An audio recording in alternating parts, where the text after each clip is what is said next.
Hello, hello, hello, and welcome back to another video with your host, RenTen ASMR.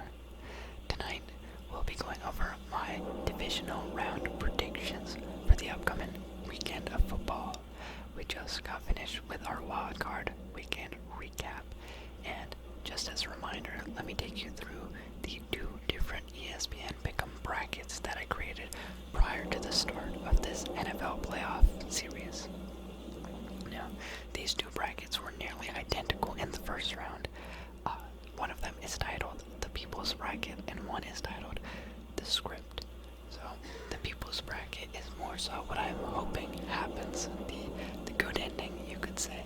And in the People's Bracket, I was able to get 5 out of 6 of the first round matchups correct. Here I had the Chargers over the Texans, the Ravens over the Steelers, the Bills over the Broncos, the Rams over the Vikings, the Commanders over the Buccaneers, and the Eagles over the Packers. So all of those predictions, except for the Texans one, came out correct. That the Texans actually end up beating the Chargers in that game. So we go 5 for 6 on that first bracket. Now, when it comes to ranking how I did compared to the field, this bracket actually did really well. As of right now, I'm ranked 18,864. I'm probably tied with thousands of people, and I was able to score 250 out of a maximum of 300 points in the first round. That places me in the 98.4 percentile for the time being. Now, in my bracket titled The Script, which I think is the bad ending, the one that I think the NFL would get the most clicks off of. It would, it's more what could happen, but not what I'm hoping happens. In this one, I went 4 of 6. I had the Chargers over the Texans once again, but I had the Ravens over the Steelers, the Bills over the Broncos, Rams over the Vikings, Eagles over the Packers. The only other thing that I switched in the first round, actually the only thing that I switched in the first round between the two brackets, was I had the Buccaneers winning over the Commanders. And the reason I had that is because if the Buccaneers were to have advanced in the first round of the playoffs instead of the Commanders, then we would end up with a Eagles-Buccaneers rematch from last year, and we would have a Lions-Rams rematch from last year.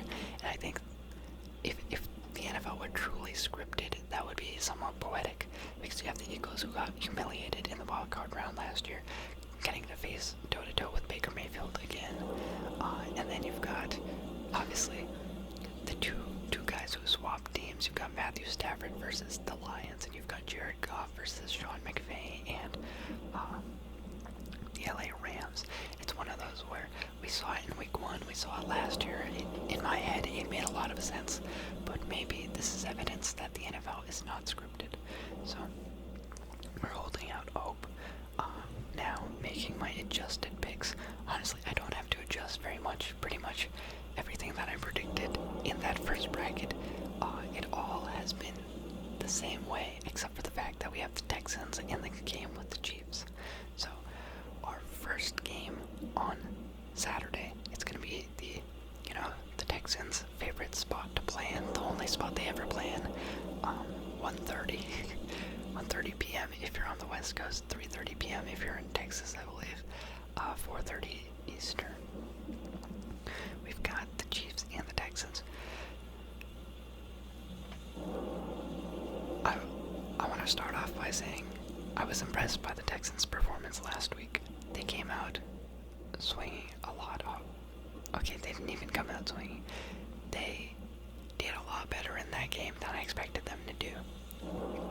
Seeing how they played in their last few weeks, seeing how injury-riddled they were on offense, I was definitely undermining their abilities. I discounted this Texans team, did not think they were the same Houston Texans that we saw in the first half of the season. But their performance against the Chargers was one of their best. That was one of the best games I've seen the Texans play so far this year. But there has to be a but. This is Arrowhead. This is the home of the Kansas City Chiefs. ever undefeated at home this year once again. And Kansas City has made the AFC Championship game. How many years in a row? 5 years, 6 years. They are the new regime. They are the top dog in the AFC. As much respect as I do have for CJ Stroud and for D'Amico Ryans for what they've been able to do, this is just too tall of a hill to climb over. You know, the Chargers, that was a good prove-it win. You got the team over that hump. I didn't even think that they were going to make it out of wildcard weekend. So I've already been proven wrong. Maybe you could prove me wrong again.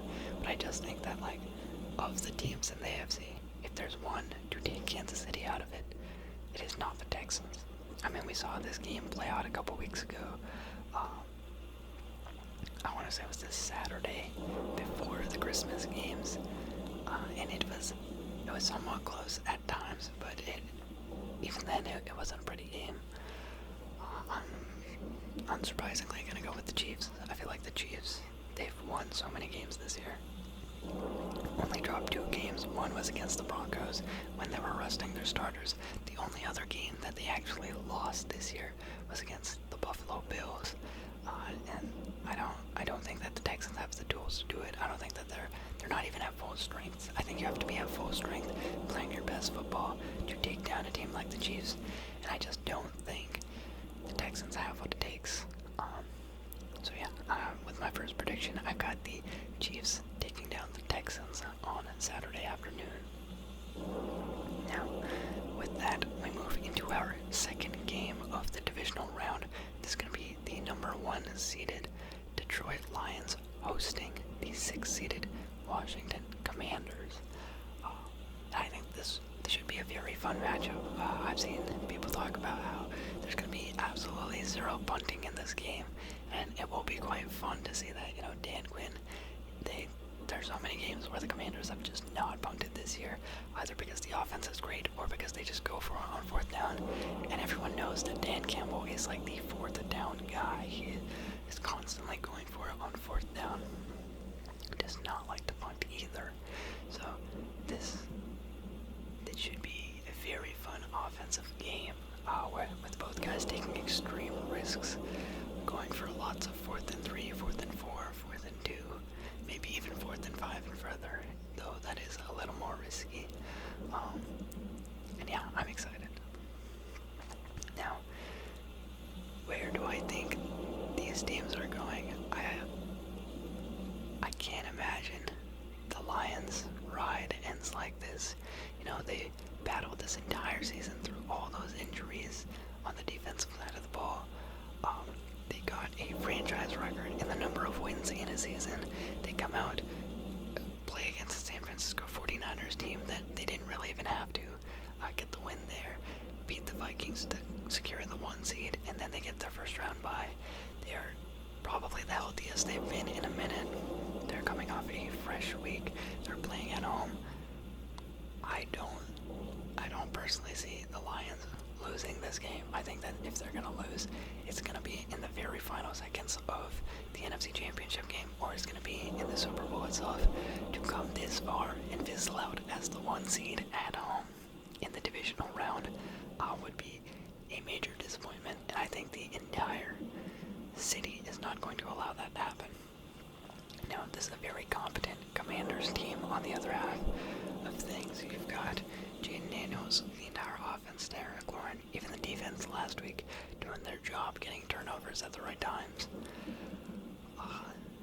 You know, they're a good group. They're a very good group, and they have provided some of the most exciting finishes in the last 5-6 weeks. It's like every single one of their games comes down to the wire. You've got a game-winning field goal, a game-winning touchdown. It takes every single last second for the Commanders to win these games. But I think that the Lions' offense is just different. It is a different breed, a different caliber than what the Commanders have been facing. Even in that game against the Eagles, that was come from behind all the way down. Obviously, Philadelphia has a great defense. So for the Commanders to overcome that was impressive. But when we're talking about like sheer punch you in the teeth offense. The Lions can do it like no one else. They really have an explosive ability about them. I think the Commanders, in these one-score games, they're able to come from behind and kind of clinch it at the very last second. I have a feeling that they're going to fall behind more than one score. I think it's going to be a 2-score lead by the Lions at some point, and I think that while the Commanders will fight it, they will still end up a possession or a possession and a half short of the victory. So I'm going to go with the Lions winning at home here on Saturday night. Now, after that, we move into our first game on Sunday. This is going to be our second NFC matchup between the second-seeded Philadelphia Eagles and the fourth-seeded Los Angeles Rams. This game should be quite interesting as well. You know, I feel like, I don't know, it isn't.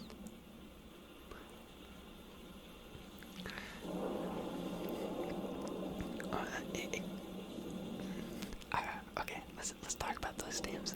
The Eagles taking on the Packers. Not that impressive on the offensive side of the ball. I wouldn't say that they were really moving me with the way that they moved the ball. They got a couple short fields and they really couldn't take advantage of it.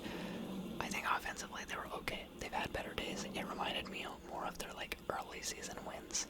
But at the end of the day, they did win. Defensively, they put on a clinic. They had Jordan Love and Al. They had him throwing picks, a lot of bad throws. They got a couple sacks on him. I mean, it was a good defensive performance by Philadelphia. Now, taking it back to the Rams had Sam Darnold flustered. What was that, like 9 sacks in a single game. Fumble recovery for a touchdown, a pick. I mean, it was anything you can think of. They did it. So, Rams coming off a strong defensive performance and also a decent offensive performance. So, I think they match up decently well. You think about these two offenses. You've got Jalen Hurts. You know, he's more of a mobile quarterback. Matthew Stafford. I saw RG3 call Matthew Stafford a mobile quarterback. I don't know how I feel about that. He really doesn't come to mind when I think of like mobility. But you know, it's RG3. How can I argue with him? And then, you know, 2 star wideouts in Devontae Smith, AJ Brown, Cooper Kupp, Puka Nacua. You've got a running back that can do a lot in Kyren Williams, and a running back that can do even more in Saquon Barkley. But I think defensively, with as great of a game that like Kobe Bryant had, Kobe Durant. I think that the Eagles on defense are a much more stacked group. This is a tenacious, ferocious defense this year. They had one of the best defenses 2 years ago. Then they signed Matt Patricia, and it all fell apart. And now with Vic Fangio and all the guys that they drafted, Quinyon Mitchell, Cooper, they always say DeJean. I would have thought it was DeJean, but Cooper DeJean. I don't know. Every time I hear it, it kind of throws me off. I feel like they did a great job in the draft this year. Every year it feels like they kind of win the draft. So yeah, super stacked group. I mean, the Rams also had a great draft, but overall, when I look on the offense, I think that the Eagles have a slight tilt in terms of talent. When I look at the defense, I think that the Eagles have a slight tilt in talent. Overall, I do think that the Eagles are a better team than the Rams, and I feel like it would be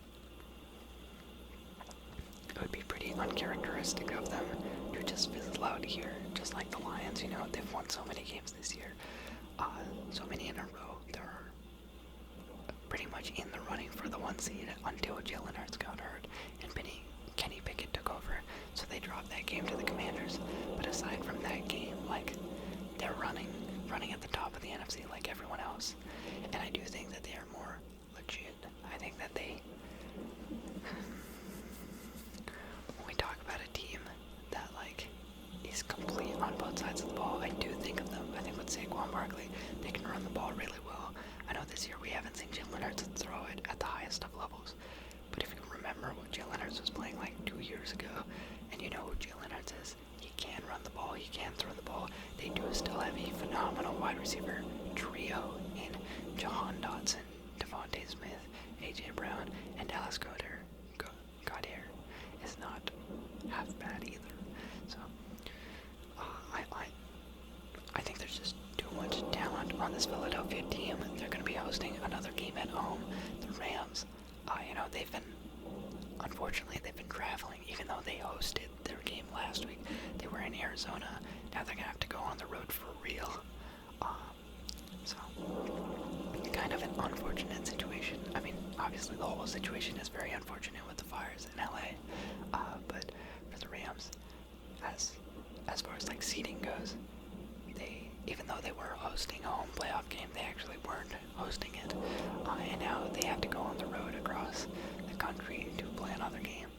I think this is where their season comes to an end. I'm going to go with the Eagles beating the Rams on Sunday noon. Yeah. And then finally, the absolute game that we've all been waiting for.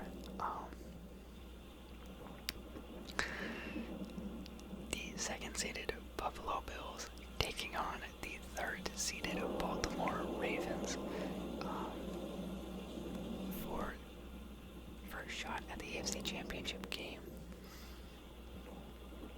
Now, I don't want to call it prematurely, but this is probably going to be the team that gets to go up against Kansas City for a shot at the Super Bowl. Probably. I'd say like a 90% chance.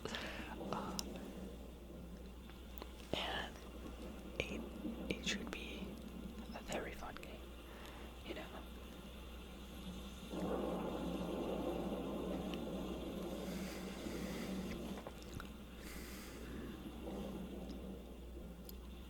There's a lot of things you can look at for this matchup. Now, number one, you can look at what happened in the game where they previously played this year. I think it was like week 5, the Bills and Ravens, they played each other, and the Ravens stomped the Bills. I believe the Bills were 3-0 at one point, and the Ravens maybe 2-2. No, that doesn't make sense. 1-2 maybe. And I think the Bills just had their luck run out for a little bit. They started off with like their scrappy ragtag team offense, and then they met a really strong opponent, and they got exposed. They did get exposed. They lost quite badly in that previous matchup, but since that point, since those initial 2 losses by the Bills, they've really only lost to one team, and that was the LA Rams. When they lost to the LA Rams, it was like a shootout, an absolute shootout, 40 plus points. Now the Ravens, since their early 2 losses, they have lost a few more, but they had 5 losses this year. So after that, they lost to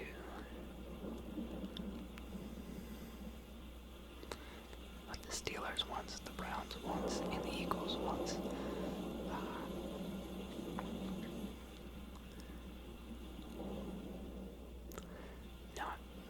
I wouldn't really. Let's say the Browns one was a fluke. Then you've got the Steelers, which was, Lamar playing against the team he has a weakness against. I believe that was a road game. And then you've got the Eagles. I think that was also a road game. Let's just look it up, man. What are we doing? Ravens versus Eagles.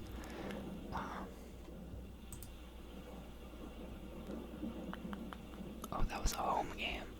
They lost at home to the Eagles. Wow. I didn't realize that. Okay.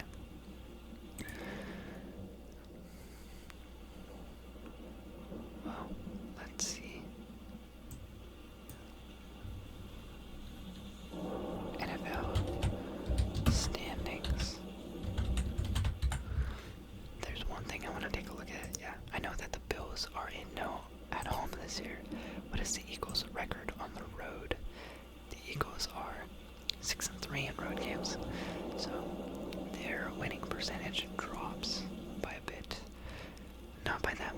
6-2 at home, but 6-3 on the road. It's only at 66%. And the Bills are quite strong. Quite strong at home. Really, I think it's coin flip. I think everyone has said it. Tony Romo was saying it on the broadcast. A lot of people, you just have to go with the team that you think has it. And right now,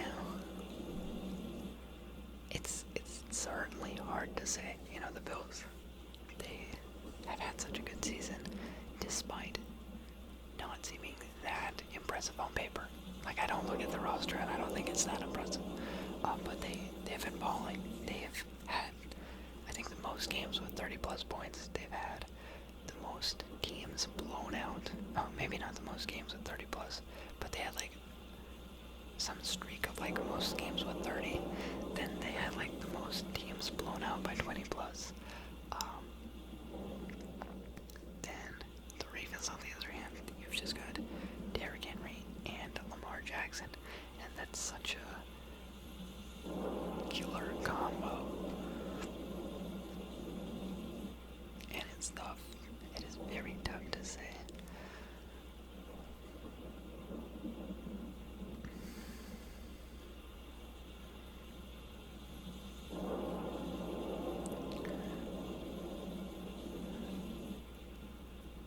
You know, I haven't seen anything in particular last week that I think would change my mind from what I already knew about these two teams. My original bracket had a Bills Lions Super Bowl, and I think really the big thing is the Bills are playing at home. The Ravens got the best of the Bills back in week 4, but they were hosting the Bills. This is going to be a completely different atmosphere, you know. The Bills at home this year have not lost a game, and I think that is huge. That is a huge thing to be bringing into this game. You finish as the higher seed, you get to play at home, you get to host the Ravens, rather than last time. I think they do have that mental edge in this. The Ravens have to come up to Buffalo to play the game. They have to play on their home deal, their home turf, against their home fan base. And I think that the Bills,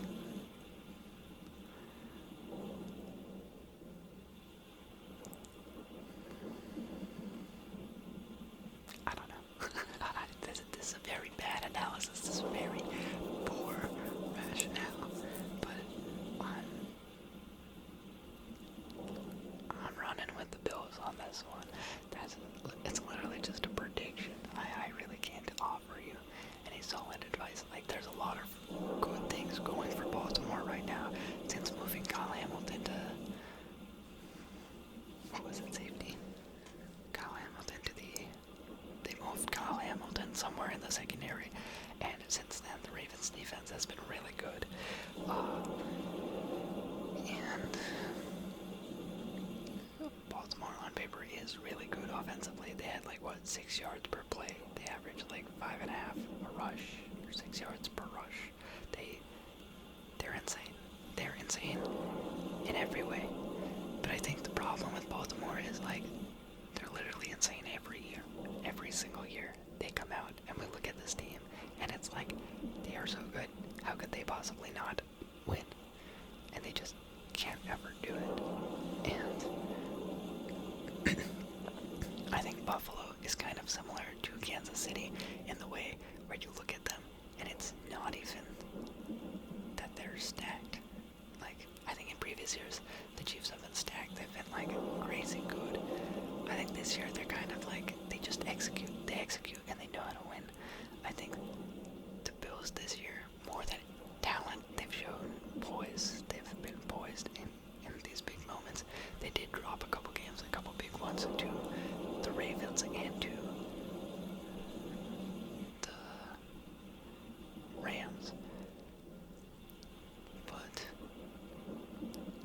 at the end of the day, I just feel with what they're working with, they're playing at such a high level, you can count more on execution than you can talent. And I think that's what it's going to come down to. Who's going to execute the best in these circumstances. And I think that, like, the Ravens, as good as they are, sometimes they get a little too tricky. Like, they have a little too much fun. I know they like to have fun, but I think sometimes they overcomplicate things. Sometimes, like, the backyard football takes a step too far. You go for on fourth down, you try a cool little play, and it doesn't pan out. I think that they are more likely to accidentally shoot themselves in the foot doing something in this game, especially on the road, and I think it's going to end up costing them. So I'm going to go with the Bills beating the Ravens in this round and moving on to the AFC Championship game. So with that, we've got all 4 of the games decided. Once again, I've got the Chiefs over the Texans, I've got the Lions over the Commanders, I've got the Eagles over the Rams, and I've got the Bills over the Ravens, and that makes for a very boring bracket, because that's the 1 and 2 seed and the 1 and 2 seed, but I mean, I think those are the best teams this year, so that's what I'm going with. Now, if the NFL is scripted, these are like my actual predictions. If the NFL is actually scripted at this point, I feel like those last 2 games would probably swap. Like, it would be a pretty big upset, I feel like, if the Rams beat the Eagles. But for the sake, well, I mean, it doesn't really make sense to have the script and this one. These 2 things can't really coincide. I can't update both of them weekly. It doesn't work that way. So we already have the People's Champion. We already have the script. But I do think what would make for a better story is if there was a Rams-Lions NFC Championship game. I think that would draw a lot of hype. I think obviously Eagles fans will say, like, hey, we're so good, we should be in this game. And yes, talent-wise, the hardest opponent would be the Eagles. But in terms of just, like, marketability, I think Lions-Rams is more marketable just because of all the, like, back history that is there between the Bills and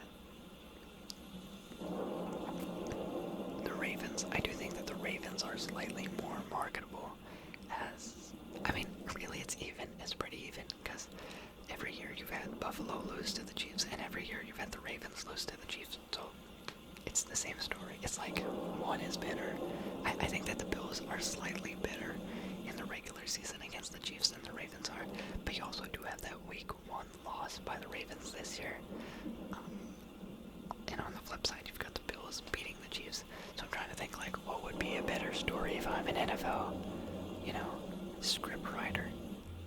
The Chiefs going against the only team that really beat them this season and beating them, or the Ravens having this season, getting Derrick Henry, finally picking it all back up, being in the exact same spot as last year. You have the same AFC Championship game between the Chiefs and the Ravens, but this time they have Derrick Henry on their side.